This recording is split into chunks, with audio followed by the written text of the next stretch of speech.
Assalamualaikum warahmatullahi wabarakatuh. Salam sejahtera, salam sehat untuk kita semua. Bapak Ibu sekalian, teman-teman sekalian, khususnya masyarakat Kabupaten Lebak. Ya kan, kali ini saya akan berikan edukasi tentang program support menuju Pileg 2024 Kabupaten Lebak, kolaborasi win-win solution, ya kan? Menang untung, kalah untung.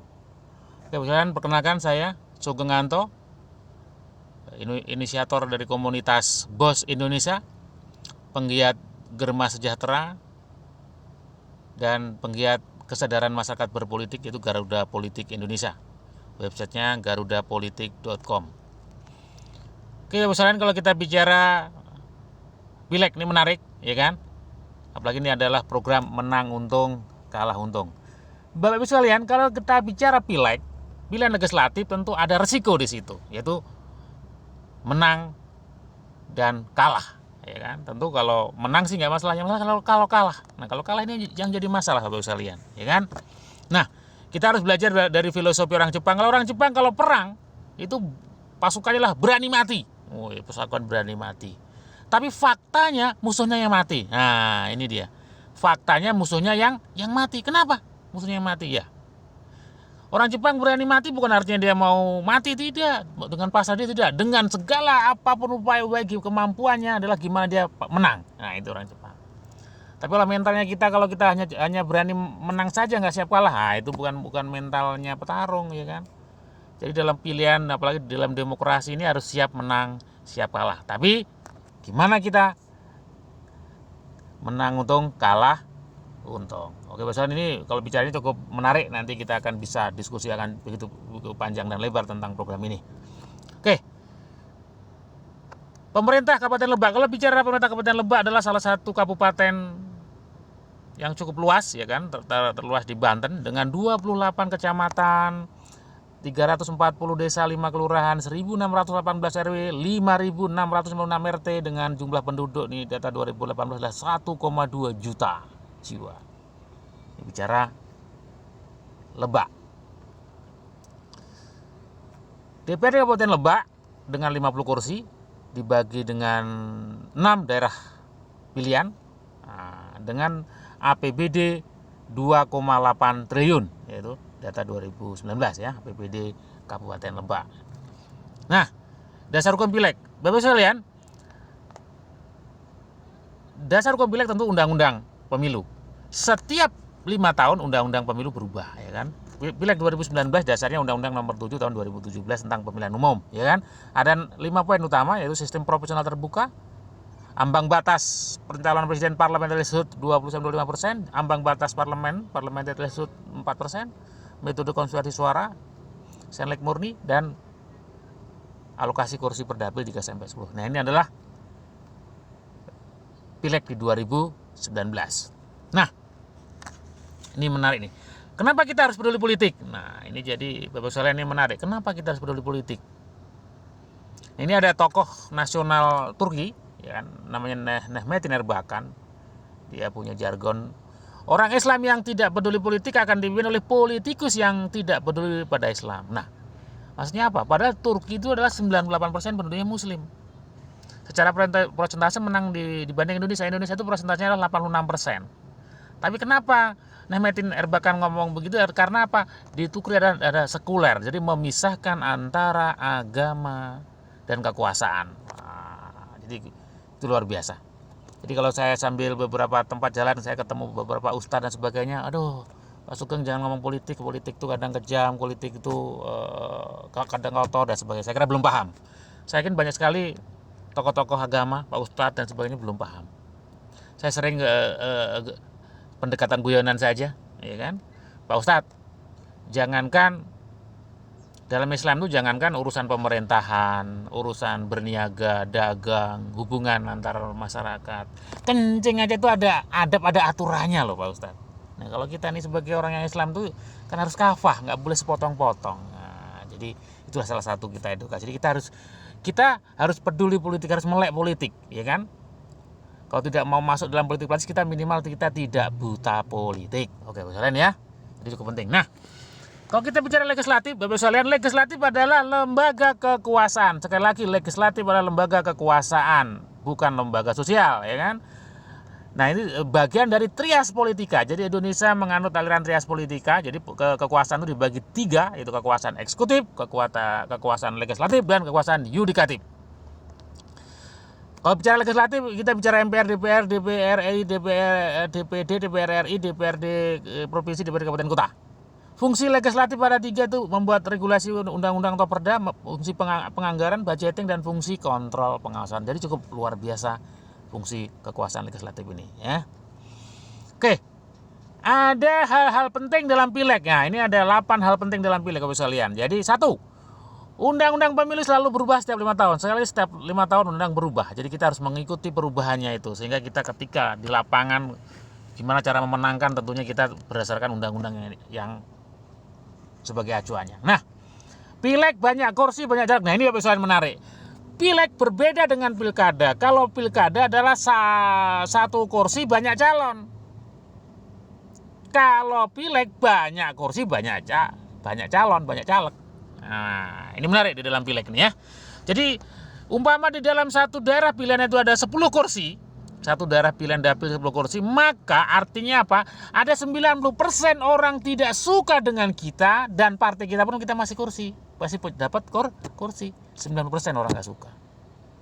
Karena di dalam pileg kita tidak harus urut nomor 1, nomor 2, nomor 3, nomor 4, nomor 5, nomor 6, nomor 7, nomor 8, nomor 9, nomor 10 dapat kursi. Nah, ini menarik dalam pileg. Nah, poin ketiga, 98% lebih kursi legislatif adalah kursi jamaah. Nah, ini penting.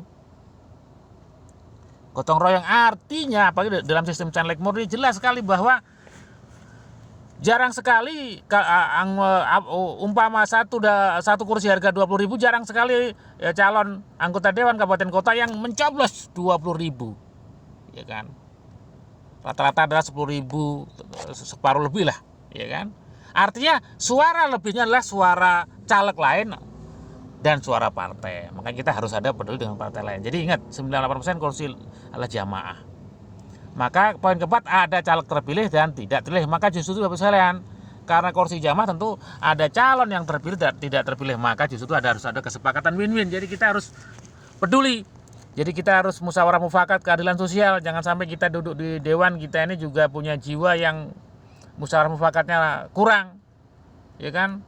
Kita jangan sampai kita ngomong Pancasila tapi kita sendiri tidak pernah menjalankan tuh Pancasila, ya kan? Musyawarah mufakat keadilan sosial. Jadi ada kepedulian. Nah, kelima, pileg berdasarkan dapil, patokannya jumlah penduduk. 6, pasca reformasi pileg menganut sistem terbuka. Nah, tadi ya. Kemudian dalam pileg lah ingat, one man one vote. Satu orang itu suara. Suara tukang becak sama suara Pak Gubernur sama. Suara petani sama suara Pak Kades sama. Jadi one man one vote. Nah, pasca reformasi banyak muncul caleg baru. Ini menarik karena dinamika yang luar biasa. Nah, inilah hal yang penting dalam pileg, ya kan? Nah, nanti dia akan banyak kita bahas di edukasi berikutnya. Nah, ketika kita bicara Kabupaten Lebak, pileg 2019, Partai Gerindra 9 kursi, ya kan? Kemudian Demokrat 7, PDIP 7, Golkar 6, PKB 6, PKS 5, Nasional Demokrat 5, P3 4, dan Perindo 1. Nah, inilah pileg Kabupaten Lebak 2019. Nah, di dalam pileg Kabupaten Lebak 2019 ini ada 6 hal yang perlu kita cermati. 1, kursi terbanyak Gerindra, ya kan, menggeser suara PDIP. Nah, jadi PDIP menang di 2014, sekarang 2019 oleh Gerindra, ya.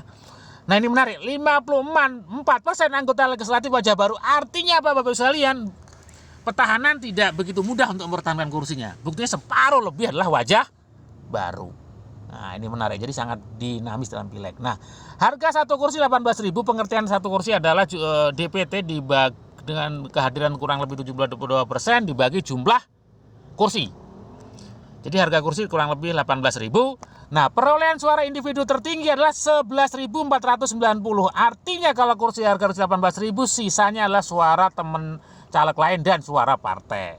Apalagi ini terendah 2.380 dapat kursi, artinya kursi suara lainnya ya kan hampir 80% suara adalah suara caleg lain dan suara partai. Jadi inilah harus peduli, kita harus ada kesepakatan, jadi menghargai, karena duduk kursi adalah kursi jamaah. Jadi ini perlu sekali lagi Bapak sekalian, kursi jamaah. Jadi kita harus peduli sama caleg lain. Oke. Yang poin yang kelima, PDIP dengan 7 kursi dari 10 kursi jadi turun. Gerindra naik dari 4 ke 9. Ya kan? PAN dan Hanura dari 1 kursi jadi 0 kursi. Nah, ini sangat dinamis. Di Kabupaten Lebak ini sangat dinamis sekali politiknya. Oke. Partai baru Perindo. Nah, ini Perindo partai baru dapat 1 kursi. Oke, jadi cukup menarik catatan di 2019. Nah, sekarang menuju Pileg 2024. Nah, kalau undang-undangnya masih digodok ya kan, kita tunggu godokannya. Nah, tapi poin-poin penting kurang lebih di dalam report adalah tetap sistem masih proporsional terbuka, jumlah kursi 50 kursi, dapil 6 dapil, sistem one man one vote. Banyak caleg baru berpartisipasi, kemudian pemilihan Kabupaten Lebak homogen dan status ekonomi kelas menengah ke bawah cukup banyak. Jadi ini cukup homogen. Jadi pendekatannya inilah penting. Nah, untuk itu perlu persaingan semakin ketat, strategi 3M harus lebih awal. Nah, di dalam politik Bapak Ibu sekalian pasti tentunya mengenai 3M ya. 3M adalah pertama adalah mapping. Nah, ini mapping sangat penting. Nah, di mapping itu ada beberapa tahapan mapping ya. Yang kedua adalah monitoring atau maintenance. Nah, yang udah di mapping di monitoring. Nah, yang ketiga adalah setelah di monitoring ya, yang paling penting adalah memobilisasi, mengkonversi gimana yang dimonitor menjadi suara. Nah, itu sudah kita harus lakukan secara lebih awal dan terukur. Oke, Bapak sekalian. Nah, Bapak sekalian, target Pileg adalah suara, bukan masa. Kalau masa kita kumpulin orang, suruh nyanyi penyanyi dangdut, rame-rame pilih A, pilih B, dia akan ngomong, tapi belum tentu terkonversi suara. Makanya justru kita harus siapa pemilih kita, apa kebutuhan pemilih kita harus kita pahami. Nah, hukum yang dipakai dalam mendulang suara lah, ingat hukum memberi dan menerima. Jadi jangan, ini hukum malam ya. Jangan pernah berharap menerima kalau belum pernah memberi. Jadi hukum memberi dan menerima. Oke. Nah, Bapak sekalian, sebelum Bapak dipilih ada tahapannya ya. Sebelum dipilih ada 4 tahapan. Yang pertama dikenal, diterima, disenangi, dipercaya, baru dipilih. Jadi tidak tiba-tiba langsung dipilih, ada tahapan-tahapan. Punya spanduk banyak di mana-mana itu cuma dikenal, ya kan. Tapi kalau kita lawannya sudah masuk tahap kedua 3 ya kita kalah kalau cuma dikenal aja. Kecuali yang lainnya diam aja, dikenal cukup kita bisa mendulang suara. Nah, ini kalau kita bicara tahapan ini menarik ya. Nanti tentu Bapak Ibu jangan lupa ikuti edukasi tentang tahapan-tahapan untuk bisa dipilih. Nah, berdasarkan karakter pemilih Bapak sekalian, ternyata memilih karena potensi, saudara, golongan, organisasi syarat cuma 7%, total 35%. Nah, ternyata terbesar 65% memilih karena faktor balas budi. Nah, balas budi ada 2 Bapak sekalian, balas budi jangka pendek yang disebut dengan serangan fajar, dan jangka panjang program terencana dan terukur. Nah, nanti kita pakai program jangka panjang. Ya kan? Jadi kalau program jangka panjang dilakukan, maka jangka pendek akan kita bisa atasi, ya kan? Jangka pendek ini buang-buang duit belum tentu dulang suara, karena yang satu ngasih 100.000, yang ngasih 150 tertutup, ya kan? Tapi kalau udah di jangka panjang, nah ini sebagai salah satu inspirasi juga Bapak sekalian, di Jawa Barat itu ada dapil Jabar 6, ada caleg DPR RI yang tahun 2009 jadi, tahun 2014 jadi, tahun 2019 jadi, ya kan? 3 kali berturut-turut. Nah, dengan pemilih pencoblosnya di atas 100.000 yang nyolok individu, luar biasa. Nah, kita belajar dari dia. Siapa Bapak sekalian? Ya, salah satunya adalah anggota dewan kita, Syukur Nababan, ya kan? Luar biasa. Dia melakukan program yang jangka panjang dimainkan. Nah, kita nanti bicara kolaborasi kita itu program jangka panjang. Nah, ini sebagai estimasi saja, Pileg itu secara normal kurang lebih 300 juta plus minus untuk jadi anggota dewan kabupaten kota, 1,5 M untuk provinsi, dan 3. Jadi luar biasa. Memang kita nggak nyebar duit, tapi untuk kesana kemari kita keliling juga pakai operasional untuk tim dan kitanya. Tetapi yang ini sebagai acuan saja. Nah, dari program kita nanti tentu nggak seperti ini. Kita akan tentu menggunakan metode yang sangat low cost, ya kan, no money politik, ya kan, dengan elegan dan sebagainya. Tapi ini sebagai contoh estimasi saja ya. Nah, budget pemenangan Pilegnya apa aja sih? Sebenarnya ada kurang lebih 6 tahapan. Nah, yang paling penting yang besar adalah 50% adalah program sosialisasi, pengenalan spanduk, kartu nama, pertemuan, operasional tim sukses 50%. Nah, yang paling besar juga adalah 20% adalah program doktrinisasi dan penguncian suara. Nah, ini penting. Ya kan kalau kita dikenal diterima tapi kita nggak dikunci, nggak didoktrin suara, maka bisa lari. Makanya ada program doktrinisasi dan penguncian suara, dan itulah nanti kata kunci kita, Bapak sekalian. Oke.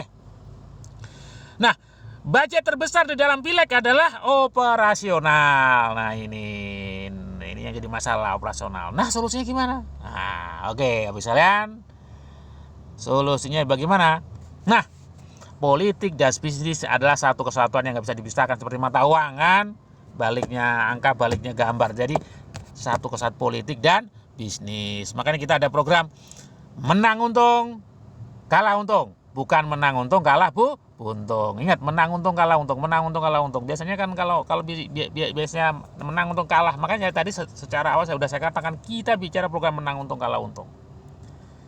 Dengan dasarnya apa, Pak? Nah, dengan manajemen resiko. Apabila kita bekerja dengan memperhitungkan resiko, maka resiko tidak jadi masalah lagi, ya kan? Jadi program menang untung, kalah untung dasarnya adalah manajemen resiko. Bapak di dunia ini ada bisnis yang cukup besar, bisnis yang sangat fenomenal, bisnis yang sampai punya klub bola dan di mana-mana cabang di seluruh dunia.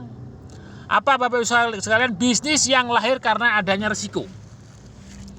Lahir karena ada resiko. Bisnis itu lahir karena ada resiko. Ya. Betul, bisnis asuransi atau insurans. Ada resiko kecelakaan, resiko kematian, resiko kebakaran, resiko lainnya. Jadi asuransi itu lahir karena adanya resiko. Nah, program kita menang untung, kalah untung itu karena lahir karena ada resiko juga. Ketika resiko pileg tentu ada kalah, tapi gimana kita kalah untung? Menang otomatis untung, ya kan? Dengan tentunya metode yang luar biasa. Oke. Nah, kolaborasi Bos Indonesia, Germas Sejahtera, dan Win-Win Solution, ya, dengan cara Win-Win Solution. Nah, Bapak sekalian, ketika kita bicara politik, tentu kita nggak lepas dengan namanya 5M.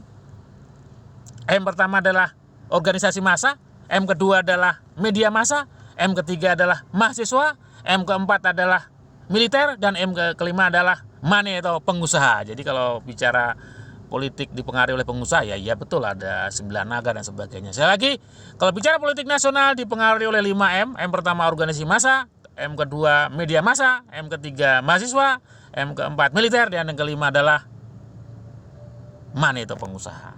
Oke? Nah, konsep dasar kolaborasi win-win solution ini, Bapak sekalian, ternyata pemilihan pileg itu punya korelasi dengan berdagang, niaga, atau barang atau jasa, karena sama-sama menawarkan.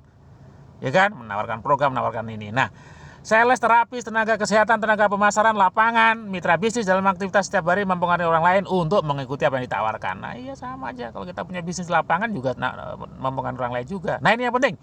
Energi atau biaya yang dikeluarkan dengan adanya tambahan promosi calon legislatif dan tanpanya adalah sama. Ini Bapak sekalian, umpama kita ini tinggal di Bogor, punya bisnis di Jakarta, setiap hari bolak-balik Bogor Jakarta, Bogor Jakarta, Bogor Jakarta. Nah, suatu saat ada orang numpang mobil kita, tentu bensinnya kira-kira hampir sama nggak? Ya hampir sama, ya kan?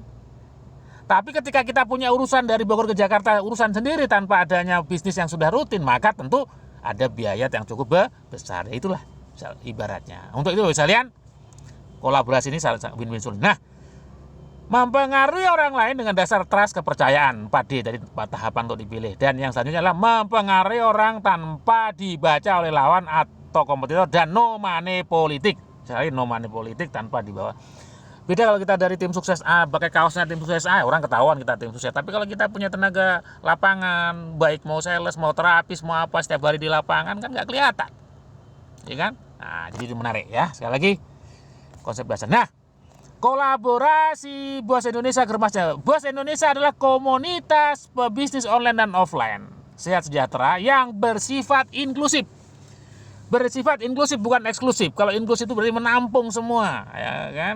Semua komunitas, semua jenis bisnis, baik online dan offline, ya.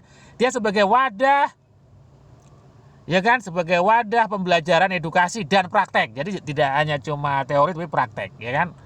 Ya kan, masyarakat untuk belajar bisnis online dan offline. Oke, tentunya kita didukung oleh lembaga kursus dan pelatihan Sugeng Sejahtera, ada KPPS, ada CBO Academy, ada Media Sorot Nasional, ada Germas Sejahtera. Tentu ini luar biasa. Nah, Germas Sejahtera adalah sebuah gerakan masyarakat hidup sehat yang intinya adalah mengajak masyarakat untuk hidup sehat. Sehat itu tidak hanya sehat fisik, sehat psikis, finansial juga, ya, dan sehat spiritual, ya. Berdasarkan Inpres nomor 1 tahun 2017 tentang Gerakan Masyarakat Hidup Sehat. Nah, kolaborasi ini luar biasa, jadi kekuatan yang sangat dahsyat di lapangan. Nah, bentuk kegiatan Bapak sekalian, bentuk kegiatan kita adalah apa? Bentuk kegiatan BOS Indonesia dan Germas adalah online dan offline. Online-nya kita bisa edukasi bisnis, kursus bisnis, edukasi pola hidup sehat. Offline-nya bisa edukasi bisnis online, edukasi Germas Sejahtera, pemeriksaan kesehatan, olahraga, jalan sehat bersama dan sebagainya. Nanti kegiatan-kegiatan yang sangat luar biasa. Inilah kuncinya nanti di lapangan. Nah, Bapak sekalian, ketika kita di lapangan tadi, sales agen terapis, tenaga kerja di lapangan dalam hal monitoring, ya kan, di lapangan terus menerus, ya itu dijadikan tim pemenangan dengan kekuatan komunitas tadi. Jadi monitoring tadi energi yang kedua kalau dalam bicara politik. Nah, luar biasanya ketika bicara di lapangan dijadikan energi doktrin adalah apa? Operasional yang dikeluarkan adalah tentu sudah masuk budget bisnisnya. Jadi kita nggak perlu operasional lagi. Nah, inilah efisiennya kalau kita bekerja sama kolaborasi dengan komunitas kita, ya kan. Jadi Bapak sekalian, ini luar biasa ya. Jadi program doktrinasi dengan kekuatan tenaga lapangan tadi, oke, dengan low cost tentunya ya.